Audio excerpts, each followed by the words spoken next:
মাংসগুলোকে এভাবে হাতুড়ি দিয়ে এমন করা হচ্ছে কেন? আসলে এখানে তৈরি করা হচ্ছে অতি সুস্বাদু বিশেষ এক রেসিপি, যাকে বলা হয় কাশ্মীরি ওয়াজওয়ান রিশতা। কয়েকজন মিলে এই মাংস প্রস্তুত করেন। প্রথমে একজন মাংসগুলো নিয়ে হাতুড়ি দিয়ে ভালো করে পিষে দেন।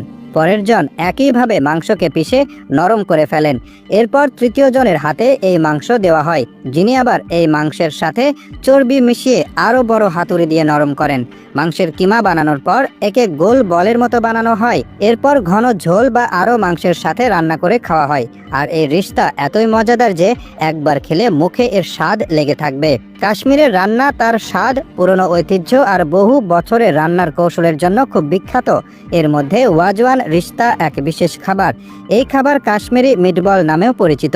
বলা যায় কাশ্মীরের রাজকীয় ভোজ ওয়াজওয়ানের একটা অংশ হচ্ছে এই রিশতা, যা খুব যত্ন করে আর দক্ষ হাতে বানানো হয়।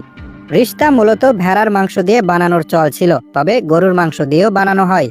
গোল মাংসের বল, গাঢ় লালচে রঙের ঝোল আর সুগন্ধি মশলা মিলিয়ে একদম দুর্দান্ত এই খাবারটি। রিশতা বানানোর জন্য সাধারণত ভেড়ার পায়ের মাংস বেছে নেওয়া হয়, কারণ এতে মিটবল বানানোর জন্য প্রয়োজনীয় মাংস আর চর্বি থাকে। মাংসকে মেশিনে কিমা করা হয় না, বরং কাঠের হাতুড়ি দিয়ে পাথরের উপর পিষে নেওয়া হয়। এই পিষে নেওয়ার ফলে মাংসের আঁশ ভেঙে যায় আর মাংসের পেস্ট খুব নরম আর মসৃণ হয়। মাংস পিষতে পিষতে কিছু পরিমাণ চর্বি আর কখনো কখনো বরফ ঠান্ডা পানি মেশানো হয়, যাতে মাংস শুকনো না হয়ে যায়। মাংস আঠালো আর নরম না হওয়া পর্যন্ত পিষতে থাকা হয়। এর জন্যই রিশতার মাংস এত নমনীয় আর তুলতুলে হয়।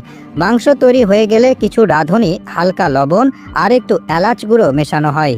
এরপর মাংসের পেস্ট দিয়ে গোল বল বানানো হয়। এই মিটবলগুলোকে ভেড়ার মাংসের স্টক বা মাংস সিদ্ধ করা পানি আর গোটা গরম মশলা দিয়ে তৈরি ঝোলের সাথে রান্না করা হয়। ধীরে ধীরে রান্নার ফলে মিটবলগুলো ঝোলের স্বাদ শুষে নেয় এবং আরও বেশি নরম ও রসালো হয়ে ওঠে। রিশতার ঝোলের গাঢ় লাল রং টমেটো বা কৃত্রিম রং থেকে আসে না, এটা আসে কাশ্মীরি লাল মরিচ থেকে।